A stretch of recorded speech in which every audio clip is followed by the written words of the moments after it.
Thank you for tuning into Literary Blend, a publishing podcast. I'm your host, Demi Michelle Schwartz. There's no perfect recipe for chasing a dream in the publishing industry, but I hope the conversations on this show give you the ingredients you need to bake yours into reality. So let's flip the page and get into this chapter of Literary Blend. Hello, friends. Welcome back to Literary Blend. Today's chapter is called The Acquisitions Process. And joining me on the show to cover this topic is Jamie Rue. Hi, Jamie. Hi, How are I'm you? very excited to be here. I'm pretty good, just living life, editing books.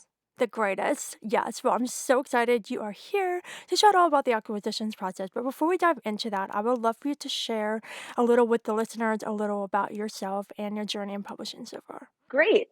So basically, I worked in TradPub for quite a while, and I'm no longer in TradPub now. But essentially, I started interning back when I was in college. I started interning at some pretty big lit agencies, and then I got an internship at Macmillan, which turned into actually more than year-long internship where I eventually also bounced around to another place, but I stayed in editorial there for, like, a year. I was essentially an editorial assistant at Macmillan for a year as an intern. And then after I graduated, I got a job at HarperCollins where I was, an editorial assistant in children's publishing. That is so exciting. What is the biggest takeaway you've had from that whole experience? I'm just curious. Um, Honestly, it's that the rumors are true and working in publishing is really hard, and so much of your experience is going to be manager dependent. So good. Perfect. So let's dive into a chat about the acquisitions process. So for anyone listening who is like, acquisitions process, what is that? What is a little snapshot into this before we get into the specifics? Oh, honestly, summarizing it is so hard. It's basically the in-house process at a publishing house where they determine kind of whether or not they want to take on a project. Perfect. All right, cool. So let's start at the beginning. So obviously the first step is the agent sending submissions to editors. So just from your experience, can you give some insight? I'm sure this varies across imprints, but how many submissions do the acquisitions editors typically get? It really varies. It very much depends. And there's seasons and periods where you get more or less because I think agents are also fairly tuned in with what publishers are doing at the moment. So if an agent is aware that currently the publishers, going through launch or the holidays are coming up, so people are slowing down, something like that, it's likely going to be the case where an agent says, okay, let's hold off, let's not quite send this yet, because you want to be able to hit editors when they're fresh, when they're ready to receive something, because otherwise it's very possible that the editor receives your submission but then it kind of just lingers for a very long time. So they want to be mindful of when they're sending things. But honestly, it could be it could be as high as like 15 a day. It could be as low as one a day. There's a very, very high range. Yeah, no, I did absolutely. once see someone get 15 a day, and that was crazy. That was like genuinely a wild day. That's very abnormal.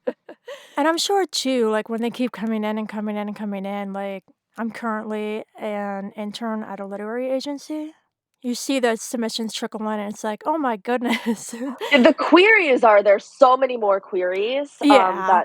that agents get than editors get Yeah. submissions, because when an editor gets submissions, obviously the literary agent has already evaluated it and determined that it's good enough a project that they want to take it on for whatever reason.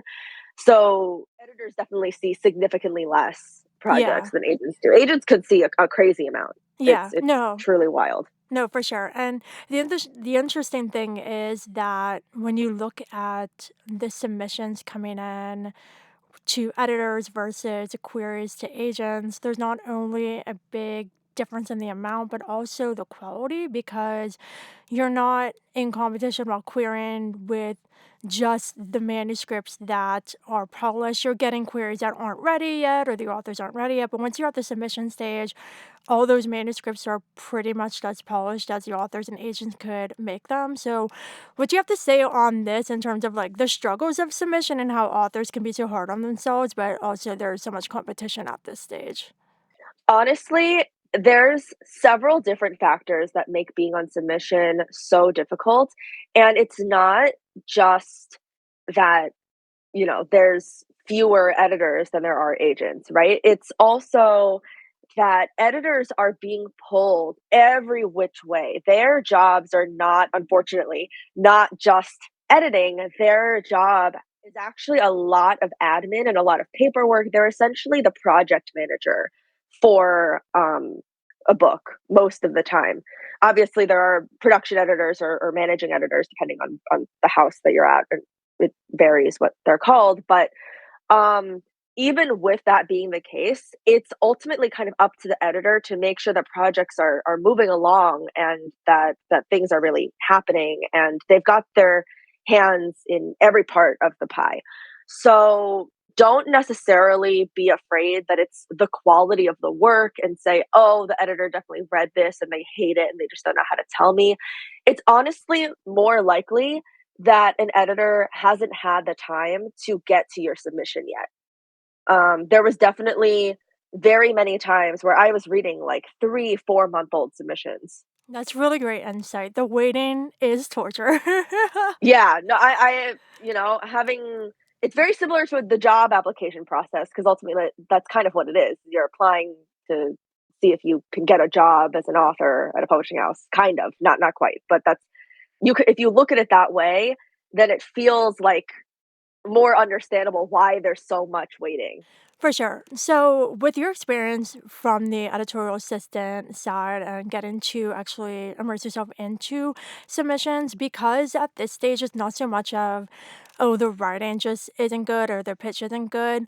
What is typically a reasons why editors will automatically pass on a submission that has nothing to do with the writing itself? Honestly, an automatic pass is very rare at this stage. Almost nothing is an auto pass, unless the agent that submits is like not considered very legitimate, which does happen from time to time. We might get an agent who is known as kind of a schmagent type of a situation. Those are pretty automatic passes, and it is very unfortunate when authors end up in that situation because they just, they're not familiar, they don't know. Otherwise, it's very rare that there's an automatic pass. I think if the sales team maybe has given some very recent feedback of like, hey, we're not acquiring X of any kind right now. Like we're not acquiring any um fantasy. There's no way that would happen. So I'm using that as an example. Um, if if they were to say that we're not acquiring fantasy across the board unless it's a very very special project, then editors need to give extra scrutiny, right? So then is it even worth it at that point to give a very thorough review of a fantasy project if the sales team has said we're not acquiring this genre at all? Again, not likely that's going to happen, especially not for fantasy. So that's why I'm using that as an example. Right. Um, but kind of similar to how when you're an agent, it's kind of obvious in even just the first sample pages you get whether or not the project is for you. Editors go through that same thing where they know this project is too commercial for me, this project is too literary for me, this project reads too young, too old. I just acquired a similar project, whatever it may be. There's a lot of different factors that go into it. So I would say that almost every project, an editor will absolutely at least read the query, or not the query, the submission letter and the sample pages. Yeah, no, that's great. So I'm really curious now to hear your thoughts on the idea that when a book is acquired and it goes through the process, edits are going to be made to the manuscript. And I know Yeah. like agents and authors try to get it to the best place possible, but edits will be done. So, from your own experience, what's usually the line between an editor loving a project and ultimately passing on it when it needs a lot of edits and actually taking that on and working on those edits with the author? I would say that when there's like a there's a thing that happens with a lot of books, unfortunately, where the first like 2/3 of the book is really good, and then the last third kind of fails to pull all of the different elements together, and it kind of falls apart for one reason or another. That's actually, unfortunately, like a relatively common phenomenon because ultimately, you can go through edits with yourself and an agent, and everyone's editorial taste is different. So it is still very possible that an editor is going to come back and say, this isn't right for me for X or Y reason. Because again, so much of this is so subjective. Um, so it varies quite a bit. Yeah, no, it's perfect. So, when an editor decides this book is one I want to acquire, what's after that? What comes next in this process? So they don't get launched to just kind of say, I want to acquire this. That's something that I'm hoping people realize from this is like so many people have a say in whether or not something gets acquired. So once an editor kind of thinks, "Oh, I'm interested in acquiring this project," they will go most likely they'll go to the head of the imprint and say, "Hey, I want to acquire this project. What do you think?" It could get shot down at that stage. So the editorial director of the imprint could, for one reason or another, say, "This project is not right for us at this time. I'm not confident about taking this to acquisitions." So it could get shot down there. If it doesn't get shot down there, most likely what happens is that the editor would put together a P&L statement, a profits and loss statement, which is supposed to essentially talk about the financial projections for the book, like what the editor thinks the book will do financially. And you evaluate how much can you give as an advance. You evaluate based on comparative titles what sales numbers you expect for the book. So that's actually one of the reasons that comp titles are so important. It's because comp titles are how you determine realistically what sales numbers the books are going to see. So once you put together this P&L statement, you prepare kind of like an acquisitions package, and then you bring it to an acquisitions meeting.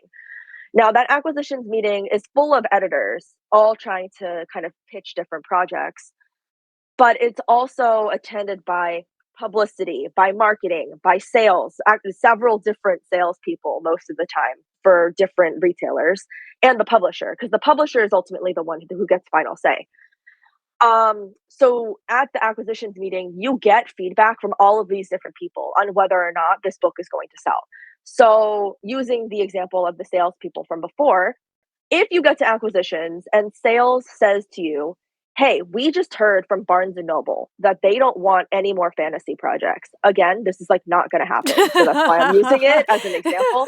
I have seen it happen with other genres and other subject matters. So I'm not using those because I don't want to necessarily give away what it was about. But so fantasy is an example because that's, never going to happen. Um, so if they come in and say BNN says they don't want fantasy novels, we can't acquire this. It gets shot down. If marketing says we have some really big concerns about this for X or Y reason, it could get shot down. I would say, based on my experience, sales has kind of the most leeway at this stage because if they say this big retailer is saying we cannot buy any more projects like this, if they're saying they're not going to stock any more of this, then that's a big revenue stream that the publisher would be missing out on, and so it's not necessarily worth it to acquire that title if they can't stock it at a big retailer. So at that point, it's kind of, if all teams agree, then the editor has the go ahead to make an offer. And if not, then they unfortunately need to go back to the agent and say, "Hey, I'm sorry, we have to reject this." So much great information. So, would you say it's common for editors to tell agents a book is going to an acquisitions meeting, or would they typically wait until they actually have an offer before letting the agent know? I would say that it definitely depends. It's a kind of a mixture of both. Okay, perfect. Sometimes editors will kind of inform an agent, and other times you don't wanna get the author's hopes up, right? Because just because you went to an acquisitions meeting doesn't mean anything necessarily, but you wanna kind of gauge and see if it's gonna be okay. So sometimes an editor will reach out to an agent first. Yeah, perfect. So, when it comes down to making an offer, what does that look like in terms of like, is the contract ready to go at that point, or does the editor kind of just come to the agent and say, we're working on the contract? How's that look? No, definitely not. It's at that point you would enter negotiations with the agent. So there's a few different things that could happen. If a publishing house goes to an agent with an offer, there's a few things that could happen because in theory, what happens when one house submits an offer is that agent then goes to all the other editors that currently have the project and say, "We've received an offer for this. You have until this day to submit an offer if you would like to." So if you get multiple offers, it's possible that the book goes to auction, which essentially means that most auctions are run in a way where it's like everyone sends in their best offer at a determined time, and then you would just kind of go from there. It's not editors all get on the phone and you're bidding like an auction. That'd It's be it's so really good just though. that would be very funny. It would be very fun. But essentially, if something looks like it could go to auction, editors are pre-authorized to offer up to a certain amount. So they can't just throw out a number willy-nilly because they're not the ones who determine financially like how much is allocated to each project. So they would have a predetermined number that they're allowed to offer. Most of the time, you're not starting with that number, obviously, just in terms of how negotiations typically happen.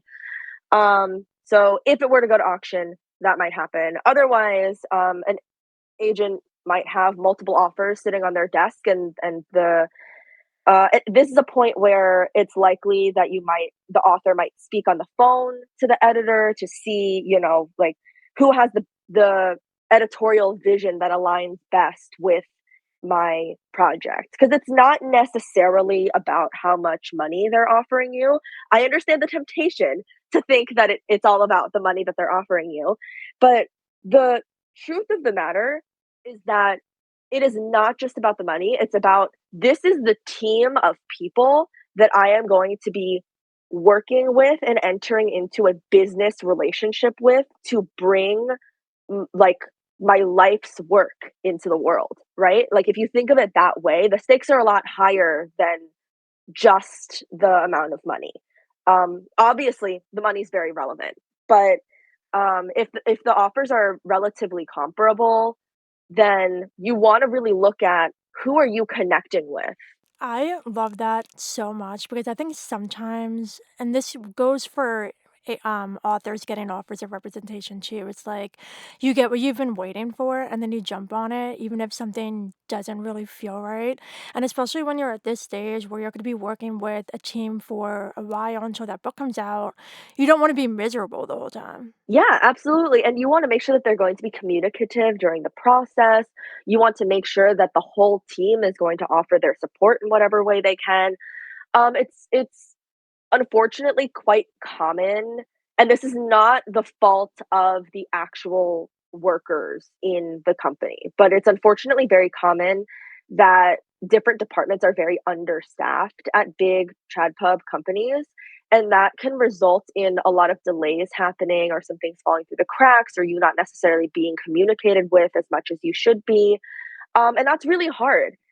So I would really say if you are signing at like a big trad pub company, to kind of be ready and expect potentially to not be receiving as much communication as you might think, because things honestly get so hectic and they get so crazy. The amount of workload that people at these companies are dealing with is brutal. It is truly, truly brutal. Yeah, no, I've been seeing a lot of things, and shout out to all the editors because y'all are doing great. For real, oh my gosh, when I was at Harper, there were like, imprints closed down or Yeah. people were let go, and then Uh-huh. suddenly there are all these people that we all need to take on this additional workload that was originally spread between an extra, like, 5 or so people. Yeah. That's all of a sudden that's on us. Yeah. We need to familiarize ourselves with projects that we have no prior knowledge of all of a sudden, and all of these projects are at different stages, right? So editors acquire the target for most editors to acquire is like 10-ish titles a year, like 8 to 10 titles. Um, but there are projects at all different stages of development. There are projects that are about to release this year. There are projects that are releasing in 3 years. There are projects that are still actively being worked on, and we don't have a set release date for it yet. And there's so many backlist titles too to think about. Yeah. Whenever an editor leaves their position, there's a lot of backlist titles that existing editors suddenly need to take on and take responsibility for. A lot of really great insight. Thank you so much for sharing all of that. So I have a couple more questions. So you mentioned earlier about, when the agent gets an offer for the book, that they notify others, just like how authors would notify other agents when they get an offer of representation. Who typically sets the deadline for this? Is it something that the publishers do, or does the agent kind of say, okay, we'll let you know by this date? This honestly is another thing that depends. It takes a while for to be quite honest with you. You would think that once you kind of get to that stage, it's relatively fast. You need to give the other editors time to read the project. So you honestly need to give them a week because if they want to acquire it, they need to also go through the process of talking to their editorial directors, taking it to acquisitions. Sometimes it is determined whether or not they want to take on projects outside of acquisitions. So if there isn't going to be an acquisitions meeting or something like that, it could happen online. But those are pretty rare. So it's usually at least a week. It's like probably more like 2 weeks, and it's considered pretty standard. So it's not something where an editor is going to be up in arms and take away the offer or something like that. No, perfect. So I'm also curious now about when it gets to the point of authors getting like a 2 book deal or a 3 book deal. How much, when it gets to the acquisitions team, does it matter for the editor to know if that book has a sequel or how many other standalones that the author has in that genre? How much is that worked into the idea of 3 book deal, more or less, whatever? Oh, so all of that is very relevant. So speaking of if an author let me start with if the author has an existing sales track already. So if an author has previous books that they've released, that is very relevant information because that will inform the acquisitions team about how well this project is likely to do. That's quite actually an unfortunate thing a lot of the times because just because one book sold one way doesn't necessarily mean that this book is also going to sell that way because it is a different book. That said, if it's a project in a very similar genre or a similar age range, they are going to use that information to gauge whether or not this book is going to do well. So if a previous book hasn't sold very well and that's visible on the track record, then they're going to be kind of hesitant about that. Um, in terms of taking on a series is risky. That's something that I want to talk to authors about, and I hope that they, um, understand it's not just publishers willy nilly saying we don't like a book series. When a book series does well, publishers love that. The issue is most of the time book series actually don't do well. For a vast majority of book series, the first book does the best, and then every single subsequent book, you see a drop off in sales and a drop off in readers. And so it is actually like a pretty big risk for a publisher to sign a deal like that. So there's a few different things that could go into whether or not a publisher says, okay, we'll sign a series. One is if the book is getting a lot of attention. So if you bring the book to acquisitions and you say this other publisher is also interested, we're seeing interest from these other people.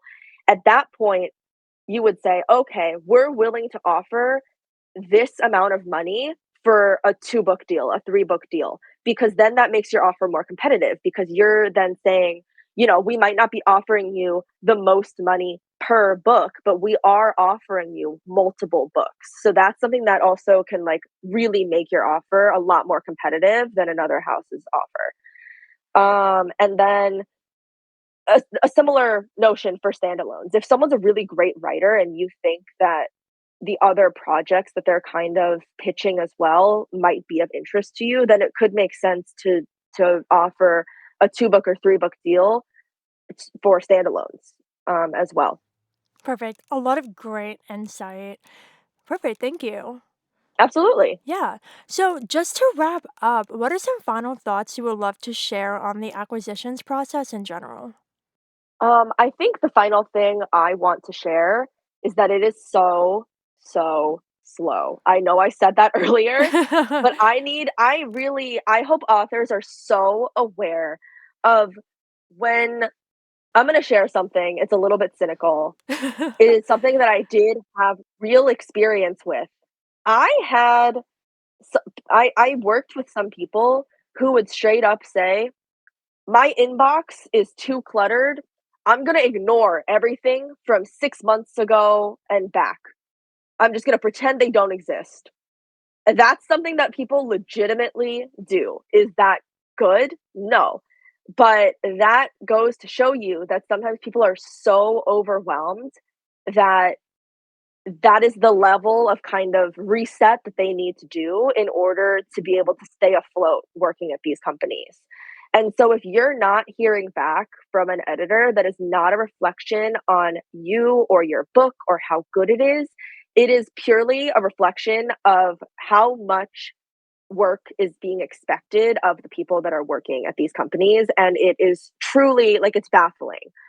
Um, so if someone isn't getting to your submissions or if you're not hearing back, I completely understand. I'm so aware of how frustrating that is. Myself as working as an assistant and working lower down in publishing, I was so frustrated by that for the authors.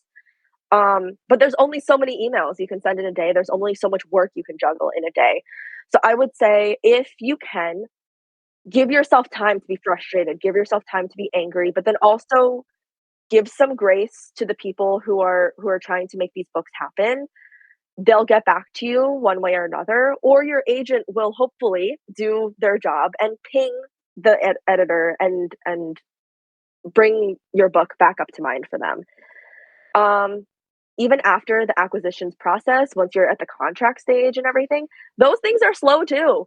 I one time experienced there was genuinely a cover illustrator that we were working with who had already done drafts of the cover and everything, and the contract wasn't signed. Like, they were doing work and the contract wasn't signed because they were still in the middle of negotiations, and that was, like it was honestly it was less than a year until the book published, and they were still going at it. It happens, it's crazy. Um, so I would say when you're working at with big trusted companies like this, the contract's gonna happen. You signed with your agent. Your agent is your person. That's why picking an agent is so incredibly important. They are going to be the ones that fight for you. They're going to make sure that you're doing things fairly. So if you've signed with an agent that you trust and that you know and you think is a good business collaborator for you, trust what they're saying. They know what they're doing. Perfect. Oh my goodness. Jamie, this has been so amazing. And before we go, I have one more question. And this is the plot twist of the show where I get to ask you a very random question you could have never seen coming. Are you ready? Okay. What is your biggest editing pet peeve? Oh gosh. Um Honestly, my biggest editing pet peeve is so I work with varying levels of professionals, I want to say, and this happens across the board.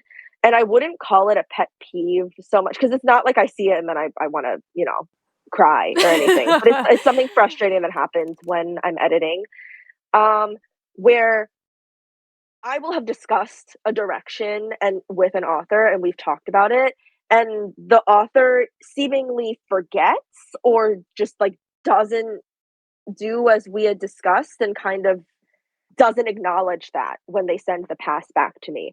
So maybe I've said, I think we need to refine this character because this current action that they're doing kind of comes across in a way that's icky or something like that. I'm being very vague because I don't want to reference any specific books that I've worked on. If an author comes back, sends me back this draft, it's something we had discussed at length and we had mutually agreed that yes, this character should not be doing this and should not be behaving this way. And then I get the pass back and the character is still doing that. I'll be like, so what happened here? What? Was there a miscommunication? Did you just forget? Which forgetting happens. It's a very human thing. That's why I'm saying it doesn't make me like mad. It's just something where it happens so often where I'm like, what occurred that this is still here after we talked about it for half an hour? Yeah, no, that's really funny. Well, thank you so much for joining me. Can you please share with everyone where they can connect with you online? Yeah, absolutely. You can find me as Jamie is reading almost everywhere. And on top of that, I also run a assisted self-publishing company called Contrarian Publishing, and we are putting out quite a few books this year. So follow us on those platforms as well. Perfect. Well, thank you so much for joining me. Thank you so much for having me. You're so welcome. And listeners, that is a wrap on this amazing chat with Jamie all about the acquisitions process. If you enjoyed our conversation, please consider leaving Literary Blend a review and giving it 5 stars to help others just like you discover it. Also, if you have friends in publishing you think would enjoy the show, please pass it along to them. Thanks for listening, and until we flip to the next chapter, happy reading and writing.